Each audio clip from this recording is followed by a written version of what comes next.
మన inner peace YouTube ఛానల్లో awareness ఎరుక జాగృతి సెషన్స్లో ఈరోజు ఎపిసోడ్కి మీ అందరికీ స్వాగతం అండి. సో మనం లాస్ట్ ఎపిసోడ్లో ముందు ఎపిసోడ్లో సమస్యలతో తాదాప్యత చెందకూడదు, గతంతో తాదాప్యత చెందకూడదు అని తెలుసుకున్నాం. ఒక పాము తన కుబుసాన్ని ఎంత ఈజీగా వదిలేస్తుందో మనం కూడా గతం నుంచి అంత ఈజీగా బయటపడిపోవాలి అని చెప్పుకున్నాం. అలాగే చైతన్యం యొక్క విశిష్టతను, చైతన్యం యొక్క సుందరత గురించి కూడా చెప్పుకున్నాం. ఈ చైతన్యం దేనిలో నుంచైనా మనని బయటపడేస్తుంది, దానికి ఏ అడ్డు ఆపు లేదు, ఎలాంటి ఎల్లలు లేవు అని తెలుసుకున్నాం. అలాగే మనం జాగృతిలో చైతన్యంతో మెలకువతో ఉన్నప్పుడు మనం మన గతాన్ని అలా చూస్తూ ఉంటాం. గతం అక్కడ ఉంటుంది, కానీ అది మనలో ఎటువంటి భాగంగా ఉండదు, మనం దానితో ఒక్కటిగా ఉండము అని తెలుసుకున్నాం కదా. సో ఈ మొత్తం అన్ని ప్రక్రియలని ఒక్క పదంలో చెప్పాలి అంటే అదే సాక్షిత్వం, సాక్షిభావం. అయితే మొత్తం పాశ్చాత్య పద్ధతినంతా మనం కుదించి ఒక విషయంలో చెప్పాలి అంటే అది పరిశోధించి విభజించి, అంటే ముక్కలుగా విడదీయడం, అలా విభజిస్తూ మనం గుండ్రంగా అక్కడక్కడే తిరుగుతూ ఉండటం అన్నమాట. అయితే మనం సాక్షిభావంతో ఉంటే ఇలాంటి వలయాలలో నుంచి చాలా తేలిగ్గా బయటపడిపోతాం. పరిశోధన అదే పనిగా తిరిగే ఒక వలయం లాంటిది అంటారు ఓషో. ఎందుకు అంటే ఒకవేళ మనం నిజంగా ఆ పరిశోధనలోకి వెళ్తే మనం ఆశ్చర్యపోతాం. ఇది అసలు ఎలా సాధ్యం? ఈ పరిశోధనలోకి వెళ్తే అదే పనిగా తిరిగే ఒక వలయంలోకి వెళ్ళినట్టే అని ఓషో ఇక్కడ ఎలా అంటున్నారు అంటే దీనికి ఒక ఎగ్జాంపుల్ చూద్దాం. ఒకవేళ మనం గతంలోకి వెళ్తే మనం ఎక్కడ అంతం అవుతాం? సరిగ్గా ఆ గతానికి ఎక్కడ ముగింపు ఉంటుంది? ఒకవేళ మనం గతంలోకి వెళ్తే అది ఎక్కడ మొదలవుతుంది? మనం 14 ఏళ్ల వయసులో ఉన్నప్పుడా? కానీ అది అప్పుడు ఎక్కడో ఆకాశంలో నుంచి 14 ఏళ్ల వయసుకి మనం ఊడిపడం కదా. సో అది మన శరీరంలో ఎక్కడో ఉందన్నమాటే కదా. సో అది ఎప్పుడు తయారవుతుంది? మరి ఎప్పుడు పుట్టామో అప్పుడు సిద్ధమవుతుందా? అంటే మన తల్లి గర్భంలో ఉన్నప్పుడు సిద్ధమవ్వట్లేదా అది? మరి ఎప్పుడు సిద్ధమవుతుంది? అసలు మనం గర్భంలో పడ్డప్పుడు బీజం వేయడానికి తయారవుతుందా? కానీ అంతకు ముందు మనం సగం మన తల్లి గుడ్డు కణంలో ఎదుగుతూ, సగం మన తండ్రి వీర్యకణంలో ఎదుగుతూ ఉంటాం కదా. సో ఇలా మనం గతంలోకి వెళ్తూ ఉంటే ఎక్కడ మనం అంతం అవుతాం చెప్పండి? మనం ఆదాం అండ్ ఈవ్ దాకా పోవాలి. మరి అప్పుడు కూడా అది ముగింపుకు రాదు. మరి మన తండ్రి అయిన దేవుని దాకా వెళ్ళాలి. అసలు ఎందుకు? మొదట దేవుడు ఆదాంని సృష్టించాలి కదా. మరి అక్కడ దాకా వెళ్ళాలా? సో ఇలా నడుస్తూ ఉంటుంది ఆ పరిశోధన అనేది. సో దీనికి అంతం అంటూ లేదు కదా. సో పరిశోధన ఎప్పుడూ సగంలోనే నిలిచిపోతుంది. అందుకే పరిశోధన విభజన వాస్తవానికి ఎవ్వరికీ సాయం చేయదు, అది సాయం చేయలేదు అంతే. ఆ పరిశోధన మనల్ని మన వాస్తవతత్వానికి ఎక్కువగా సర్దుకునేటట్లు చేస్తుంది. మనమున్న సిట్యుయేషన్స్కి, మనమున్న పరిస్థితులకి, మనమున్న సొసైటీలోకి చక్కగా సర్దుకునేటట్లు అది ఒక వివరణని ఇచ్చి అర్థం చేసుకునేటట్లు చేస్తుంది మనల్ని. సో ఆ సమస్య అసలు ఎలా ఉత్పత్తి అయి వచ్చింది అని మనకి తెలియజేస్తుంది. ఆ బుద్ధికి అర్థమైంది కాస్తంత ఈ సంఘంతో మనం బాగా సర్దుకుపోయేటట్లు మాత్రమే చేస్తుంది ఆ పరిశోధన కానీ విభజన కానీ. దీని ద్వారా ఎటువంటి మార్పు మనలో కలగదు. ఆ మార్పు సంభవించడం అసాధ్యం. మనం ఎలా ఉన్నామో అలాగే మిగిలిపోతాం. కాకపోతే ఉన్న పరిస్థితులకు, ఈ సంఘానికి చక్కగా సర్దుకుపోయేటట్లు మాత్రమే మనకి పరిశోధన విభజన అనేది సహాయపడుతుంది. అయితే సాక్షిభావం అనేది మాత్రం ఒక తిరుగుబాటు. అది వేళ్ల నుంచి పెకిలించుకు వచ్చే మూలమైన మార్పు. ఈ పరిశోధన, విభజన వల్ల మనలో ఎటువంటి మార్పు కలగదు. కేవలం సర్దుకుపోవడమే మనం అని అనుకున్నాం కదా! కానీ ఈ సాక్షిభావం మన వేళ్ళ నుంచి పెకిలించి అద్భుతమైన మార్పును మనలో తీసుకువస్తుంది. అది పూర్ణమైన, నూతనమైన మానవుని ఉనికిలోకి తీసుకువస్తుంది. ఎందుకంటే అది మన చైతన్యంలో నుంచి అన్ని నిబంధనలను, షరతులను, లిమిటేషన్స్‌ని, నమ్మకాలని తీసి పడేస్తుంది.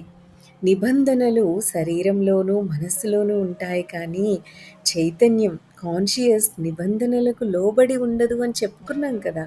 సో, చైతన్యం నిర్మలం, ఎప్పుడూ శుద్ధం. చైతన్యం పరిశుద్ధమైనది, అక్షతమైనది. చైతన్యం యొక్క పరిశుద్ధత అతిక్రమించబడనిది.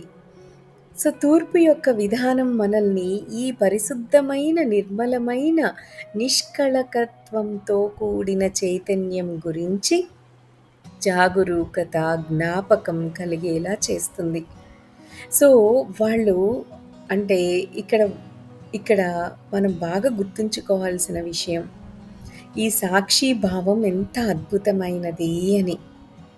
ఈ సాక్షిభావం మనల్ని ఎటువైపుకు తీసుకువెళ్తుంది అని. చక్కగా జాగరూకత, జ్ఞాపకం ఉండేలా అవేర్‌నెస్‌ని మనకి చక్కగా కల్పిస్తుంది. ఎరుకలో ఉంటాం, చైతన్యంలో ఉంటాం, మేల్కొని ఉంటాం. సో, ఇక్కడ ఏమిటంటే ఆకాశంపై దృష్టి పెట్టమని, అంటే మబ్బులపై దృష్టి పెట్టాలని. మబ్బులకు ఓ ఉత్పత్తి క్రమం ఉంది కదా! ఒక సైకిల్, మబ్బులు ఎలా ఫామ్ అవుతాయి? ఒకవేళ మనం అది ఎక్కడి నుంచి వచ్చింది మబ్బు అనేది కనుక్కోవాలంటే మనం ఎక్కడికి వెళ్ళాలి? సముద్రం దగ్గరికి వెళ్ళాలి. అప్పుడు మళ్ళీ అక్కడి నుంచి ఎక్కడికి వెళ్ళాలి? సూర్యకిరణాల దగ్గరికి వెళ్ళాలి. తరువాత ఆ నీరు ఆవిరి అవ్వడం దగ్గరకు వెళ్ళాలి. తరువాత మబ్బులు రూపొందటం గురించి అలా మనం వెళ్తూ ఉంటాం. కానీ అది ఒక వలయంలా చుట్టూ తిరుగుతూ ఉంటుంది. మబ్బులు ఆకారం పొందుతాయి. అవి మళ్ళీ వచ్చి చెట్లతో ప్రేమలో పడతాయి. భూమి మీద వర్షంగా కురుస్తాయి, నదులవుతాయి. నదులు సముద్రంలోకి వెళ్ళి ఆవిరి అవ్వడం మొదలుపెట్టి తర్వాత ఆ ఆవిరి పైకి లేచి కిరణాల వద్దకు వెళ్ళి మబ్బులవుతాయి. మబ్బులు తిరిగి భూమి మీద వర్షంలా కురుస్తాయి. ఇలా జరుగుతూ ఉంటుంది కదా! గుండ్రంగా గుండ్రంగా జరుగుతూనే ఉంటుంది కదా! సో, ఇది ఒక సైకిల్, ఒక చక్రం. దీంట్లో నుంచి మరి మనం ఎలా బయటపడతాము? ఒకటి ఇంకొక దానిలోకి దారి తీస్తుంది. మనం ఆ చక్రంలో అలా తిరుగుతూనే ఉంటాము. సో, ఆకాశానికి ఉత్పత్తి క్రమం అంటూ ఏమీ లేదు కదా! ఆకాశం సృష్టింపబడనిది. అవునా? ఆకాశం ఇంకో దేని ద్వారా ఉత్పత్తి చేయబడలేదు కదా! సో, వాస్తవానికి ఇంకేదైనా ఉండాలి అంటే ఆకాశం తప్పనిసరిగా ముందస్తుగా ఉండి తీరాలి కదా! సో, ఇంకొకటి ఏదైనా ఉండాలి అంటే ఆకాశం ముందుగానే ఉండి తీరాలి.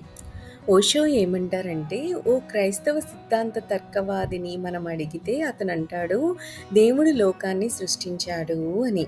అతన్ని మనం దేవుడు లోకాన్ని సృష్టించే ముందే ఆకాశం ఉందా లేదా అని అడిగామనుకోండి. ఒకవేళ ఆకాశం లేదనుకోండి, అప్పుడు దేవుడు ఎక్కడ ఉండేవాడు? ఆయనకి ఉండటానికి చోటు ఉండి తీరాలి కదా! ఒకవేళ చోటు లేకపోతే ఆయన ప్రపంచాన్ని ఎలా సృష్టించాడు? ఆయన ప్రపంచాన్ని ఎక్కడ ఉంచాడు? దేవుడు ఉండటానికి కూడా స్థలం తప్పనిసరిగా ఉండి తీరాలి.